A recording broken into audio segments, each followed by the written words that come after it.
The Garden of Earthly Delights by Hieronymus Bosch is arguably one of the most interesting pieces of art ever created. Seen as a cryptic speaking about the troubles of man from heaven to hell. This is a story alongside a painting. And the busyness is the thing that initially strikes you when looking at this image, but looking a bit deeper, there's a deep story here. A story which tells a tale of mankind still applicable to today's society. We're going to be breaking this one down, looking at the story that this piece of art tells and why it is such an interesting piece of art in the first place. If you do enjoy the video, please make sure to leave a like and subscribe, as we're going to be jumping straight into this one. Before we do though, it's important to understand the time that this piece of art was created in, as this piece of art was said to have been created between 1490 and 1510. The exact year of creation seems to have been lost to history. This is a time where art was symbolized by moral and religious symbols, right? It was a symbolism of society. It was a symbolism of societal values and morals. And this is where the story gets a little bit more interesting, because now it starts to make a little bit more sense. We're going to start right here over in the most left-hand side. This appears to be an image of the Garden of Eden. We can see Adam, who is sat on the grass looking up at what is appearing to be Jesus, who is holding the hand of Eve. In this section of the artwork, everything looks peaceful. Everything looks good, right? We have the animals, which are all relatively comfortable. All seems to be going well as it should within nature. We do still have a few pieces of the abstract here, looking most notably at some of these plants you could make an argument for. But realistically, a pretty natural, a pretty understandable scene where essentially everything of the planet does appear to be working quite well. You could make an argument that this symbolizes the purity that life starts with, and that the human story, again based on Christianity, also starts with, right? With Adam and Eve in the Garden of Eden. You come to the middle piece of the image, perhaps the busiest and arguably the most interesting, but we'll get to this as there is so much to break down here. And what do you see? What strikes you in this image? Well, I'm going to take this one from top to bottom. We do still have some of the abstract, the plants and the like. We also see, if we look in a bit more detail, we see people flying, right, on what appears to be animals, appears to be birds, which are also grabbing onto other animals. Now, this is all going to make sense, in my opinion, as we break the painting down in a bit more detail. But looking as we go down, we are starting to see a few things playing out in interesting ways, in arguably questionable ways. And it could be argued that this is where we start to see the issues of humanity. At this stage of the image, things are going relatively well still. We're seeing people interacting with one another. And interestingly, from an image of this time, we're seeing all sorts of people interacting with one another, right? We're seeing black characters and white characters. We are seeing male and female dynamics. This is a very interesting state of humanity. But looking deeper into the image, we're starting to see a few things already become somewhat messy. You can see, when you have a little bit of a deeper dive, a few things which may be considered to be questionable, or at least may have been perceived to be questionable of this time.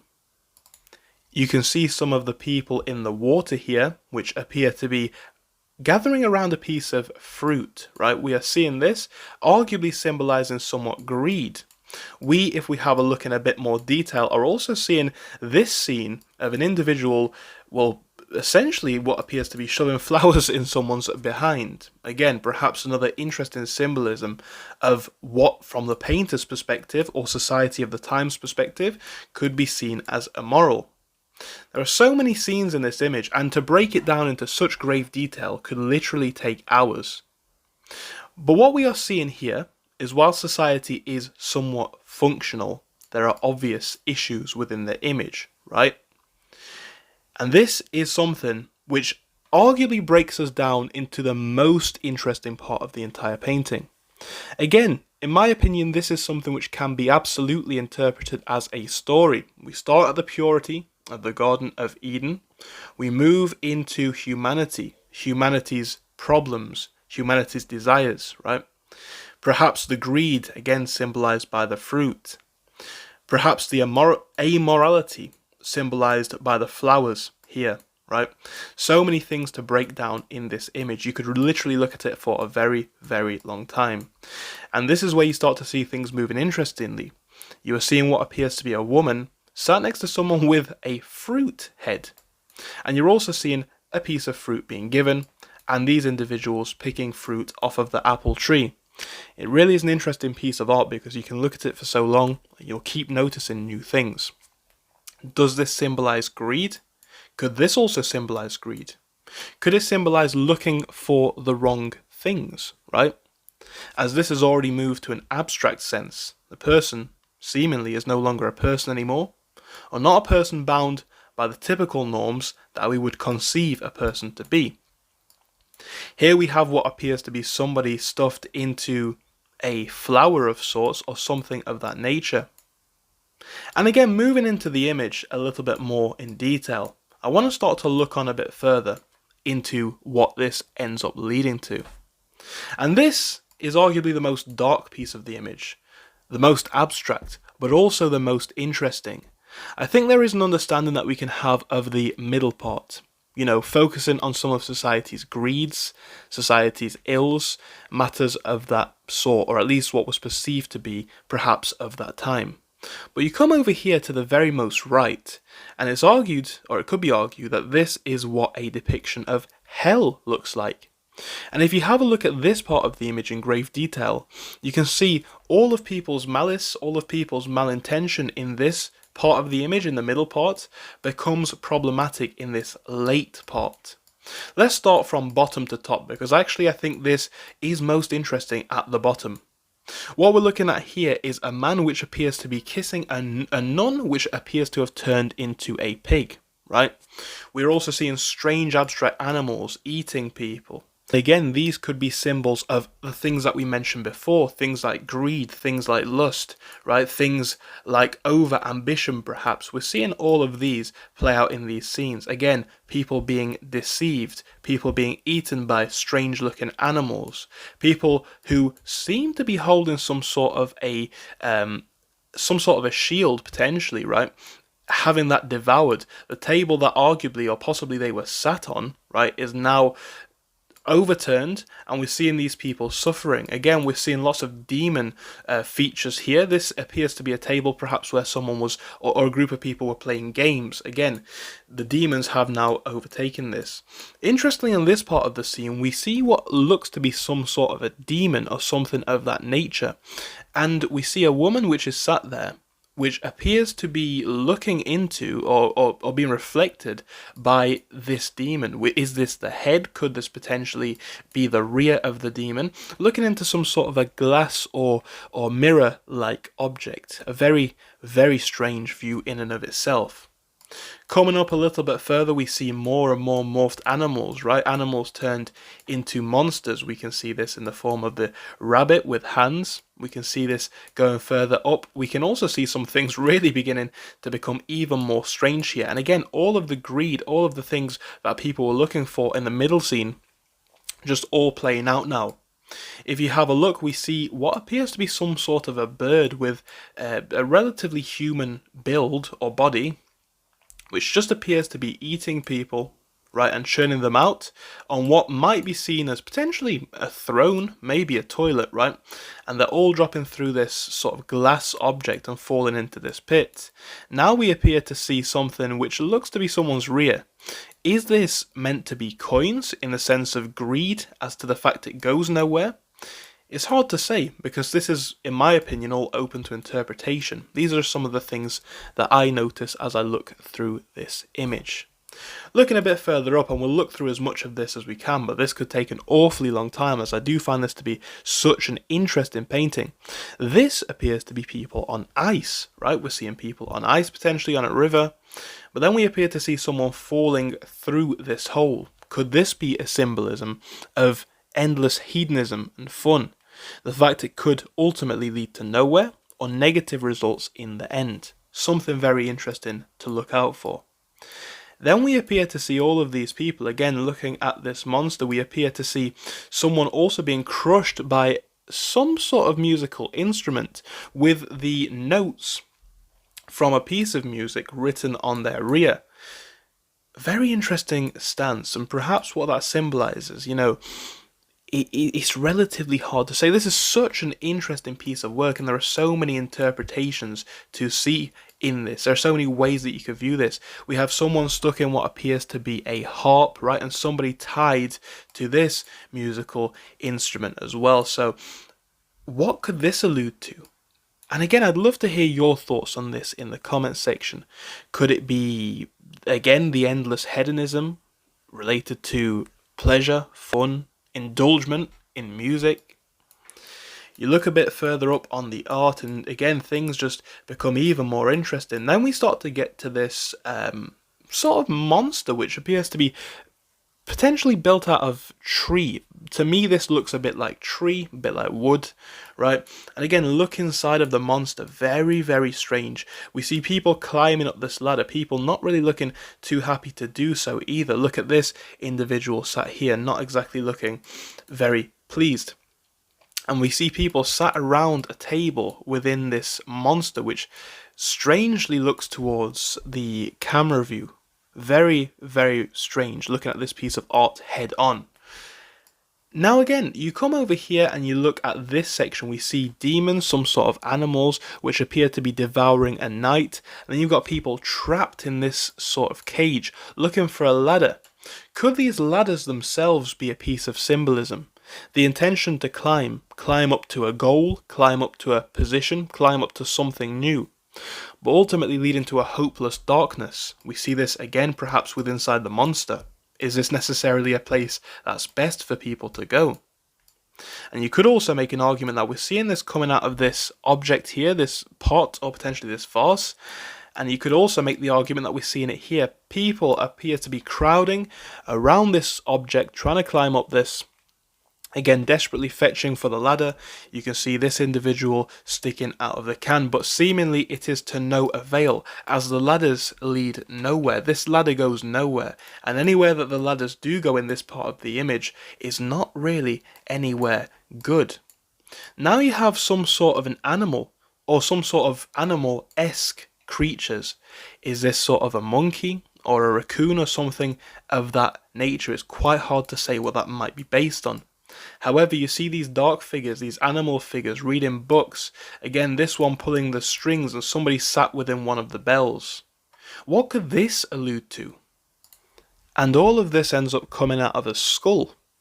Again, very, very fascinating, especially with the person sat in the bell. Could this be a symbolism that ultimately life ends? Everything ends? And this person's just trapped here, participating, making a sound in the meantime. You've got somebody hung over a key yet again, and then this creature seemingly reaching out to it. Could this again be a symbolism of that potential human innate reach for freedom? But in reality, finding that key, unlocking that door, may not necessarily be as meaningful, as beneficial, or ultimately as worth it as may initially be perceived. Towards the top of the image, we have more ladder figurines. We appear to see somebody being dragged up of this ladder, right, in the depths of hell, which appears to be leading up to some sort of a guillotine or hanging device structure. Again, we are seeing people at the bottom being held by these monsters, by these creatures at the top, right? All looking up to this future, whilst the monsters, again, look on, holding people back. Punishment for sins, perhaps? The fact that climbing the ladder, again, may actually lead to negative positions. The fact that the hope, the ambition, the aim for liberation may not be a positive thing overall. Could this be a symbolism of such things? Now you start to come up to the higher pieces of the image, and this is just one of these pieces of art that I can look at for ages, and I'm trying to make this video relatively short.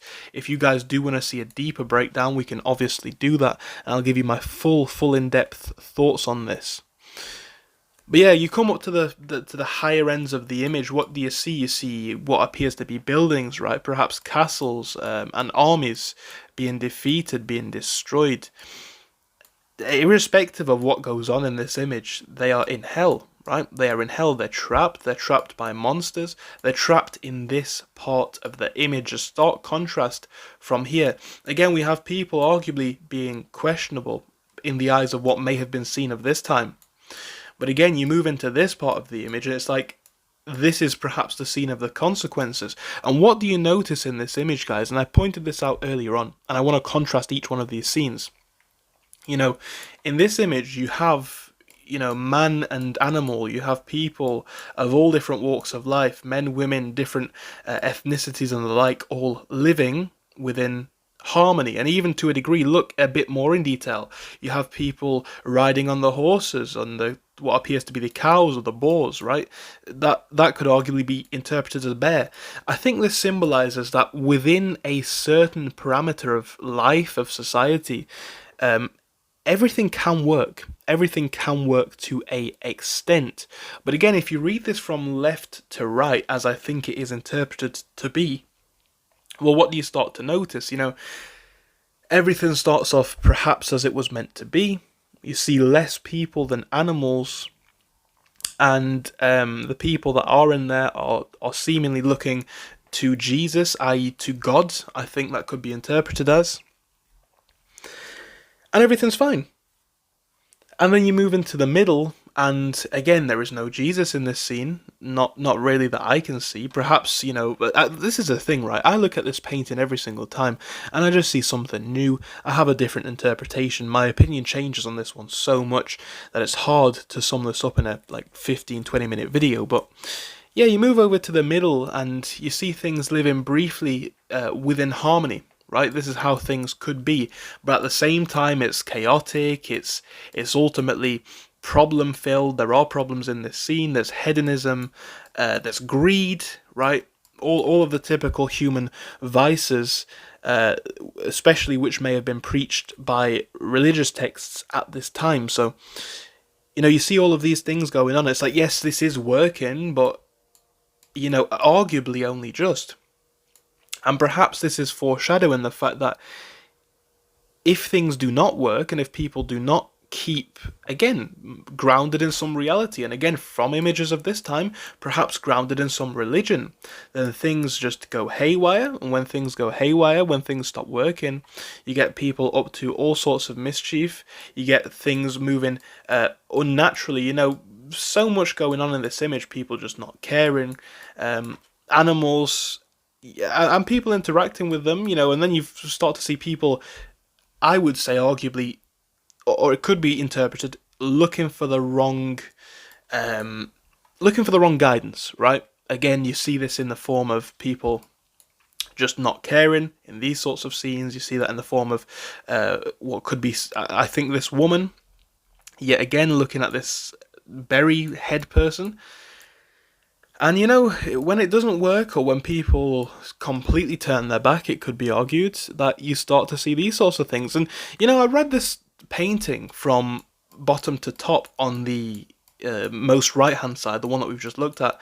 But you know what? I'm looking at it a little bit differently now, because what happens if we read this from top to bottom, right? I read this from bottom to top. What happens when we read it from top to bottom? Because I think when we actually read the most right-hand cryptic from top to bottom, things change even more, and I've only just realised this. So, that's why it's always interesting looking at these pieces. But what do you see? Or I'll tell you what I see, at least. I see, armies. I see, fight scenes, potentially, war, people climbing up ladders. Again, you've got to remember the sort of time this came out, so, or was created, I should say. So, wars, conquest, castles, the like. And you see castles burning. And again, maybe this is just the scenes of, people stop living correctly, people stop living in harmony, people stop caring. They also turn their back on religion. They have these false, virtues or sins that they give into. And, you contrast this creature, whatever you want to see it as, this weird animal morphed nature creature, And you take it right back to the left-hand side with Jesus, you know. So what does this symbolize? Does it symbolize that if people are not following, you know, a traditional religion, then they'll find something else to follow? Like I say, it's so interesting, this piece of art, and the thing, you know, you look at it from top to bottom. You know, people think they're gonna find conquest or the next thing through wars and endless development, but again, perhaps they meet their day, you know, through forces outside of their control. Because, you know, in the first image, again, zooming this right back, and I know this is going to be a long video, but I hope it's interesting. You've got Jesus, you've got, you know, Adam and Eve and all the animals, but ultimately, I would argue that the image revolves around Jesus. In the middle one, you don't really have anything at the center of the image. You've just got people being people, for good, for bad, and anything in between. But again, who dominates this image? This creature does. So is it the fact that, you know, if people do not turn to the right sources, if people walk aimlessly through life, then they forget the purpose of it. You know, they forget the purpose of, from this perspective of time, the purpose of religion, of creation. They forget who was perceived to be their creator. And, you know, you look a bit closer, when people stopped in this image idolizing or following Jesus and God, then this creature takes over. And when this creature takes over, things become scary, right? And people's sins, people's issues, people's vices in this image do, in fact, end up catching up to them. There's so much to look at here. I could talk about this painting for probably hours. And you know what, if this video does well enough, maybe I will. If you guys like these sorts of things, maybe we'll be back talking about this again. Such an interesting piece of art. Do let me know your thoughts on the video in the comments. Thank you for your time, and goodbye for now.